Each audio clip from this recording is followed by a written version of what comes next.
My YouTube channel Andhra spicy food.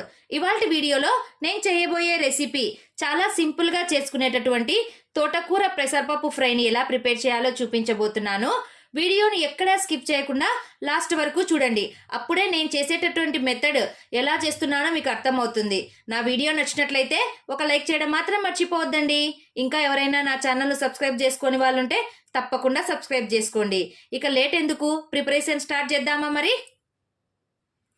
ఇక్కడ నేను 2 కట్టల మీడియం సైజ్ 2 కట్టలను తీసుకున్నానండి. తోటకూర నేను చిన్న చిన్న పీసెస్ లాగా కట్ చేసుకోలేదు. చూడండి, ఈ విధంగా నేను వలుచుకున్నానండి. ఈ విధంగానే చేసుకుంటున్నాను నేను. మీకు వీలైతే మీరు కట్ చేసుకోండి. ఇప్పుడు స్టవ్ ఆన్ చేసేసి కడాయిలో 2 స్పూన్స్ ఆయిల్ని వేసేసుకోవాలి. తోటకూరకు ఎక్కువ ఆయిల్ కూడా పట్టదండి, అందుకోసం అనేసి నేను ఇక్కడ 2 స్పూన్స్ ఆయిల్ వేసుకున్నాను.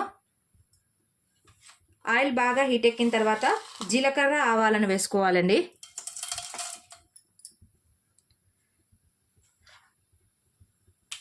పోపు గింజలు కొద్దిగా చిటపటలాడిన తర్వాత కట్ చేసి పెట్టుకున్నటువంటి 2 మీడియం సైజ్ ఆనియన్స్, ఒక 4 పచ్చిమిర్చిని చిన్న చిన్న పీసెస్ లాగా కట్ చేసుకున్నాను. వీటిని ఒక 2 మినిట్స్ బాగా ఫ్రై చేసుకోవాలి. మరీ ఎక్కువగా ఫ్రై చేయొద్దండి. ఆనియన్స్ తోటకూరలో కనిపిస్తుంటేనే మనకు ఫ్రై బాగా ఉంటుందండి.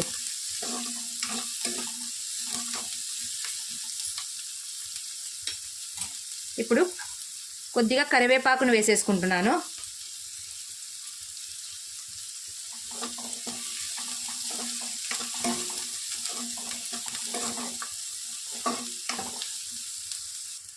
తగినంత సాల్ట్ వేసేసుకోవాలండి. సాల్ట్ వేయడం వల్ల ఆనియన్స్ త్వరగా మగ్గిపోతాయి.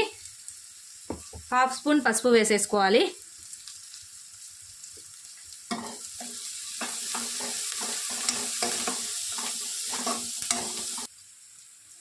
నేను ఇక్కడ పెసరపప్పును ఒక 1/2 అవర్ ముందుగానే నానబెట్టుకున్నానండి. ఒక 4 స్పూన్స్ పెసరపప్పును తీసుకున్నాను.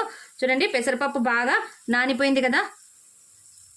ఇప్పుడు దీనిని ఈ ఆనియన్స్లోనికి వేసేసి బాగా ఉడికించేసుకుందాము.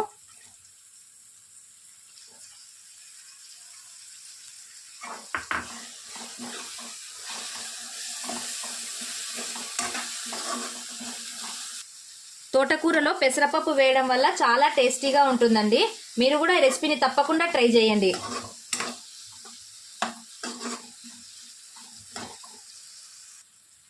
పెసరపప్పు కొద్దిగా ఉడికిన తర్వాత నేను ఇక్కడ కట్ చేసి పెట్టుకున్నటువంటి తోటకూరను బాగా 4-5 సార్లు బాగా నీళ్ళలో వేసి కడుక్కున్నానండి.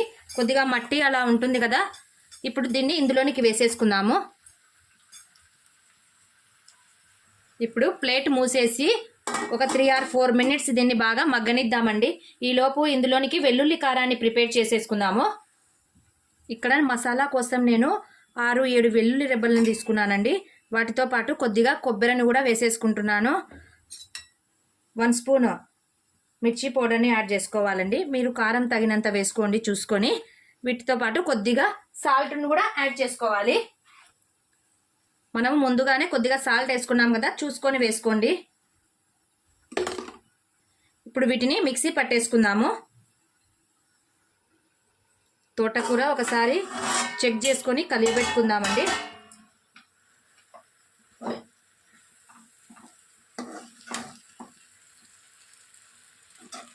దీంట్లో వాటర్ యాడ్ చేయాల్సిన అవసరం లేదండి. తోటకూరలో ఉన్నటువంటి వాటర్తోనే మనకు ఫ్రై మగ్గిపోతుంది.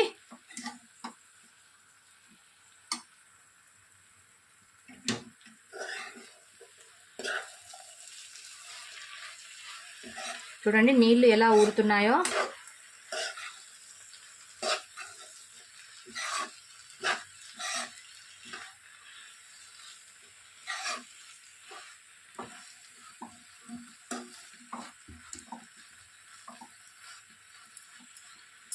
ఇంకో 5 మినిట్స్ ఫ్లేమ్ను మీడియం టు లో ఫ్లేమ్లో పెట్టుకునే మగ్గించుకోవాలండి.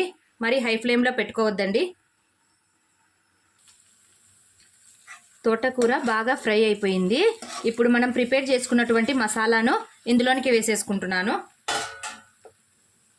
చూడండి, ఇక్కడ వెల్లుల్లి కారాన్ని నేను మరీ అంత మెత్తగా లేకుండా కచ్చా పచ్చాగా గ్రైండ్ చేసుకున్నాను. ఇప్పుడు దీన్ని ఇందులోనికి వేసేసుకుందాము.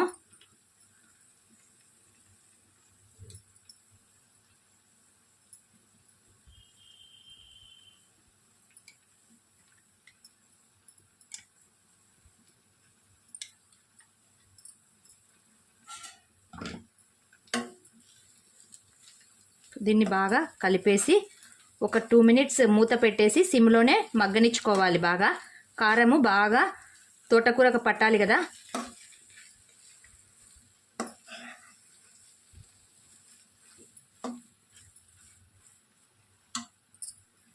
ఇప్పుడు కట్ చేసి పెట్టుకున్నటువంటి కొత్తిమీరను కూడా వేసేసుకుంటున్నానండి.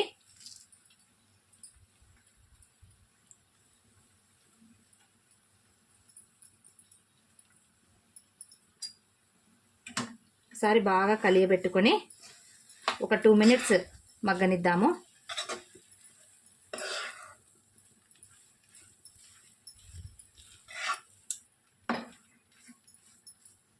చూడండి పెసరపప్పు కూడా బాగా మగ్గిపోయింది కదా.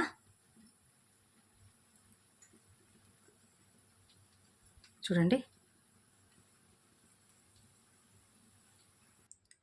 2 మినిట్స్ తర్వాత చూస్తే పెసరపప్పుకు తోటకూరకు మసాలా బాగా పట్టిందండి.